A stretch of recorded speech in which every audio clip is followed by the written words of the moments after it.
Hey, what's up, guys? My name is Crash, and today we're doing another episode of Is It Worth It?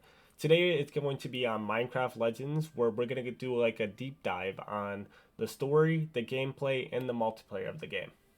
The first thing we are going to go over is the story. The story is really well done and keeps you invested throughout the whole thing. It's really lighthearted and fun, and the cutscenes look amazing. Some of the things I loved is most of the story that is in the game is taught to you visually, which is done really well. The plot is based around five major piglins which are invading the overworld, and they all have unique styles and enemies that follow them. So it makes the combat feel refreshing based on who you fight, which I love. The only downside I feel is the main cast. They're really annoying and are way too handholdy.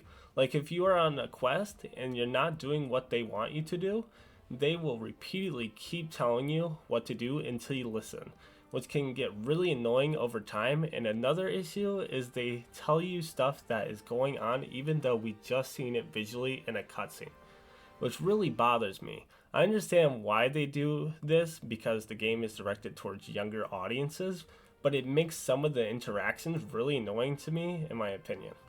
The last thing I liked about the story is I really like the expanding of the lore of Minecraft, like talking about how pillagers came to be and why they have issues with villagers, which helps expand the overall story of Minecraft. Now let's get on to gameplay. The gameplay in this game is really fun, but really simplistic, sadly. I understand why they made it this way, so they can bring in new audiences, but at times I feel like there's more potential. The first major issue I have with this game is the AI. The AI on your team seems to either wander off or don't understand how to move through certain terrains. Like, for instance, most of the time when I would use a ramp, my troops would end up killing themselves by walking off into lava or off a cliff, which was a huge pain when I needed these troops in combat. A plus side, though, is I love the base building in this game. It really is satisfying building your base and putting up defenses around it.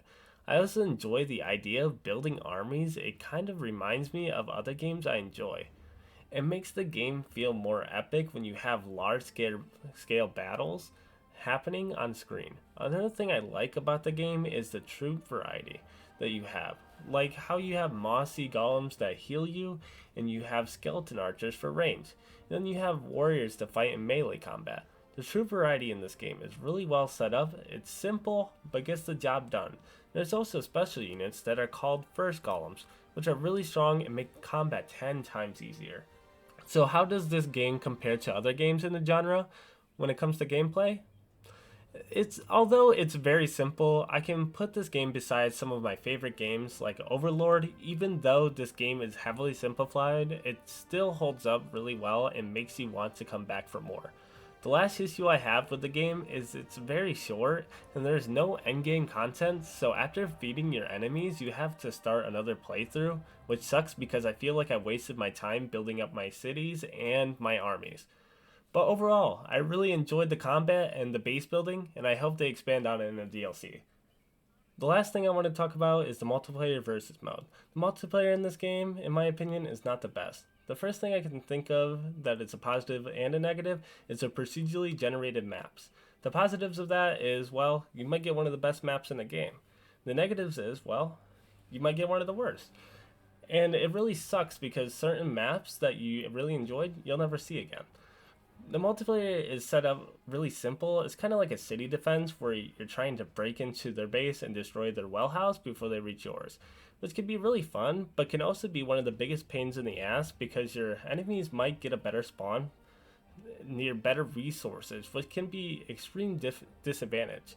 And I feel like certain things should have been left out, like first columns, because it makes it really unbalanced for the enemy team if they don't have the same resources in their spawn as you do. The only thing I enjoy though is the team tactics. You can come up with some cool strategies like setting up redstone launchers for aerial assaults or just a frontal assault if you have strong enough armies. But overall, the mode is kind of like a mixed bag that I feel needs to be tweaked a little bit, but can be great with some new content. So is it worth it? Personally, I'd say yes. Even though the game is really simple right now, it is actually surprisingly really fun, even though there's some things that need to be fixed. but this is a great intro to the genre if you're new to like RTSs or ATSs. But that's all for me today.